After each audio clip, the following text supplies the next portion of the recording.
ಈಗ ಈ ಖರೀದಿ ಕೇಂದ್ರವನ್ನು ಉದ್ಘಾಟನೆ ಮಾಡಲಿಕ್ಕೆ ಬಂದಂತ ನಮ್ಮ ಜಿಲ್ಲಾಧಿಕಾರಿಗಳು ಹಾಗೂ ಅಜ್ಜವರು ಈ ರಿಬ್ಬನ್ ಕಟ್ ಮಾಡುವುದರ ಮೂಲಕ ಖರೀದಿ ಕೇಂದ್ರವನ್ನು ಉದ್ಘಾಟನೆ ಮಾಡಬೇಕು ಸಾಂಕೇತಿಕವಾಗಿ ಅಂತ ನಾನು ವಿನಂತಿ ಮಾಡ್ತೇನೆ.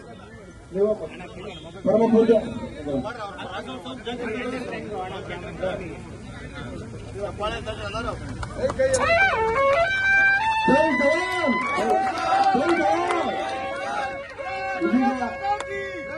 ಈ ಖರೀದಿ ಕೇಂದ್ರವನ್ನ ಉದ್ಘಾಟನೆ ಮಾಡಿದಂತ ನಮ್ಮೆಲ್ಲರ ಹೆಮ್ಮೆಯ ಜಿಲ್ಲಾಧಿಕಾರಿಗಳು ಈ ಖರೀದಿ ಕೇಂದ್ರ ಪ್ರೊಸೆಸ್ ಏನೇನು ಟೀಮ್ ಇದೆ, ಎಡಿಸಿ ಇರ್ಬೋದು, ಎಸಿ ಇರ್ಬೋದು, ಅಗ್ರಿಕಲ್ಚರ್ ಮಾರ್ಕೆಟಿಂಗ್ ಫೆಡರೇಷನ್ ಇರ್ಬೋದು, ಹಲವಾರು ಜನ ಜಿಲ್ಲೆಯಲ್ಲಿ ಜಿಲ್ಲಾ ಮಟ್ಟದ ಅಧಿಕಾರಿಗಳು, ಅವ್ರಿಗೆಲ್ಲರಿಗೂ ಮುಖವಾಗಿ ನಾನು ನಿಮಗೆ ಕಾಣಿಸ್ತಾ ಇರ್ತೀನಿ. ಎಲ್ಲಾ ಟೀಮ್ ವರ್ಕ್ ಅಲ್ಲಿ ಮಾಡಿದ್ರಿಂದನೇ ಇವತ್ತಾಗಿದ್ದು. ಇವತ್ತು ನೀವು ಮಾತಾಡ್ತಾ ಹೇಳಿದ್ರಿ ನಮ್ದು ಲಕ್ಷ್ಮೇಶ್ವರ ಕೊಟ್ಟಿರಲಿಲ್ಲ ಸೆಂಟರ್ ಅಂತ, ಆ ಒಂದು ಇತ್ಯರ್ಥ ಮಾಡಿ ಸರಿ ಮಾಡಕ್ಕೆ ನಮಗೆ ಟೈಮ್ ಆಗಿದೆ. ಇಲ್ಲಾಂದ್ರೆ ಒಂದು 3 ಗಂಟೆ 4 ಗಂಟೆಗೆ 3 ರಿಂದ 4 ಗಂಟೆ ಒಳಗೆ ನಾನು ಓಪನ್ ಮಾಡ್ತೀನಿ ಅಂತ ಹೇಳಿದ್ದೆ. ಅದನ್ನ ಇತ್ಯರ್ಥ ಪಡಿಸಕ್ಕೇನೆ ನಮ್ಗೆ ಸುಮಾರು ಟೈಮ್ ಆಯ್ತು. ನಾವೊಂದು 7-8 ಜನ ಒಂದೇ ಕಡೆ ಕೂತ್ಕೊಂಡು ಬೆಳಗ್ಗೆಯಿಂದ ಒಂದೇ ಸಮ ಬೆಂಗಳೂರಲ್ಲಿ ACS ಮೀಟಿಂಗು ಆಫೀಸರ್ಸ್ ಎಲ್ಲ ಒಂದೊಂದಲ್ಲ ಇನ್ನೊಂದು ಮೀಟಿಂಗ್ ಹೋಗ್ಬಿಟ್ಟಿದ್ದಾರೆ. ಒಬ್ಬೊಬ್ಬರು ಹಿಡಿದು ತೀರ್ಮಾನಗಳು ಮಾಡಿಸ್ಕೊಂಡ ಒಂದ್ ಹಂತದಲ್ಲಿ ರಿಸ್ಕ್ ಎಲ್ಲ ನಮ್ಮೇಲೆ ಇರಲಿ, ನೀವು ನಮ್ಗೆ ಓಪನ್ ಮಾಡ್ರಿ ಅಂತ ಹೇಳ್ತೀವಿ.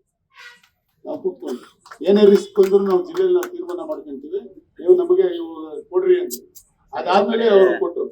ನಾವು ಧೈರ್ಯ ಇದೆ ನಮಗೆ, ನಾವು ಸರ್ಕಾರದಲ್ಲಿ ಏನು ಹೋರಾಟ ಮಾಡಿದ್ದೀವಿ ಅದು ನಮ್ಮ ಪರವಾಗಿ ಆಗತ್ತೆ ಅನ್ನೋದು ಈಗ ಹೇಳಿದಷ್ಟು ತೀರ್ಮಾನ ಆಗಿದೆ.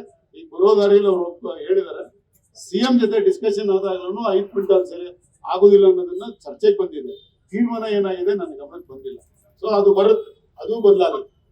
ಈಗ ನಮ್ಮ ಟೀಮ್ಗೆ ನಾನು ಋಣಿಯಾಗಿರ್ತೀನಿ. ಹಾಗಾದ್ರೆ ರಾತ್ರಿ 2:30 ನಾನು ರವಿಕಾಂತ್ ಹತ್ರ ಮಾತಾಡಿದಾಗ, ರಾತ್ರಿ 2:30 ನಾವು ಮಾತಾಡಿದಾಗ, ನಾನು ಬೆಂಗಳೂರಲ್ಲಿ ರೈಲ್ ಎತ್ತುತ್ತಾ ಇದ್ದೆ, ನಮ್ಮವರೆಲ್ಲ ಇದಕ್ಕೆ ಕಳಿಸ್ಕೊಟ್ಟೆ. ರಾತ್ರಿ 2:30 ಮಾತಾಡಿ ಬೆಳೆ 5:30 ಬಿಟ್ಟರೆ ಮಾತಾಡಿದ್ರು ನನ್ನ ಜೊತೆ. ಅಲ್ಲ, ಇದು ಎಲ್ಲರೂ ಸೇರಿ ಸಂಘಟಿತ ಪ್ರಯತ್ನದಿಂದ ಆಗಿದ್ದು ಫಲ. ಸೊ ಹಂಗಾಗಿ ಇದ್ರಲ್ಲಿ ಯಾರ್ದು ಇಲ್ಲ. ಒಂದೇನಂದ್ರೆ ನಿಮ್ಗೆ ಎದುರಿಗೆ ಮಕ ನಂದು ಕಾಣಿಸ್ತದೆ ಅಷ್ಟೇ. ನನ್ನಿಂದ ಕಾಣ್ ಕೈಗಳು ಸುಮಾರು ಜನ ಕೆಲಸ ಮಾಡಿದ್ರು. ಸೊ ಅದು ಟೀಮ್ ವರ್ಕ್. ಈಗವತ್ತಿಗೆ ಇಲ್ಲಿ ನಮ್ಮವರು 4 ಜನದ್ದು ಆಲ್ರೆಡಿ ರಿಜಿಸ್ಟ್ರೇಷನ್ ಮಾಡಿದ್ದಾರೆ. ಅವರು ರಿಜಿಸ್ಟರ್ಡ್ ಡಾಕ್ಯುಮೆಂಟ್ ನ ತೆರೀತೀನಿ, ತಗೋಬಹುದು. ಮಿಕ್ಕವರು ಬೆಳಗ್ಗೆಯಿಂದ ಇದು ಮಾಡಬೇಕು.